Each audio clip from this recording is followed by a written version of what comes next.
என் ராஜ்யத்துல நீ இருக்கிறேன்னு சொன்னா என் ராஜ்யத்துக்காக என்ன பின்பற்றக்கூடிய சீசன் வளர்கிறவன்ற என் வாழ்க்கையை ஒரே மாதிரி நடத்தவே கிடையாது. கடுகு வதை எப்படி தினந்தோறும் வளருதோ அவன் தினந்தோறும் இயேசுக்காக வளருகிறவன். ஸ்பர்ஜன் சொல்றாரு, கடவுளுடைய கரம் ஒரு சிறிய விதையில இருந்தா அது உலகத்தின் சாம்ராஜ்யங்களை விட பெரியது. ஒரு சிறிய விதையில கடவுளுடைய கரம் இருந்தா உலகத்தின் வல்லரசுகளை விட பேரரசுகளுடைய அந்த விதை வல்லமையானது.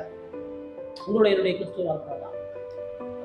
நீங்கள் நான் கடவுளுக்கு பிரியமா வாழக்கூடிய வாழ்க்கை இந்த உலகம் அங்கீகாராம இருக்கலாம், இந்த உலகத்துல அது மேன்மை உள்ளதாக இருக்கலாம், அது எந்த நன்மைகளையும் இந்த உலகத்தினுடைய பார்வையில இயேசுவ நன்மையோட வாழ்க்கை என்ன கிடைச்சு, இயேசுவை பின்பற்றி எந்த சந்தோஷத்தை அடைஞ்சு இயேசுவை பின்பற்றி என்ன நன்மையை பெற்று உலகம் நம்மளை பரியாசம் பண்ணலாம், கேள்வி பண்ணலாம்.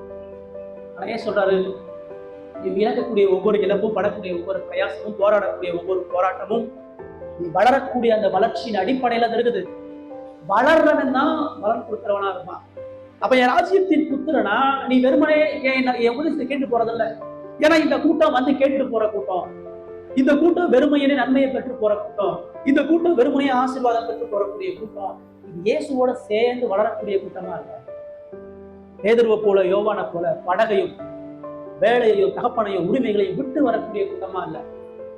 அதான் அவர் சொல்றாரு, நீ ரெண்டுல ஒன்ன தேர்ந்தெடுத்து நீங்க எங்க அலைஞ்சிட்டு இருக்காரு, நீ என்னுடைய சீசனா என் கூட சேர்ந்து வளரும் போல என் உபதேசத்தை கற்றுக்கொள், அனுதினமும் என் சிலுவையை எடுத்து என்ன பின்பற்றுவதா எனக்கு சீசனா இருக்க முடியும். வளரமா?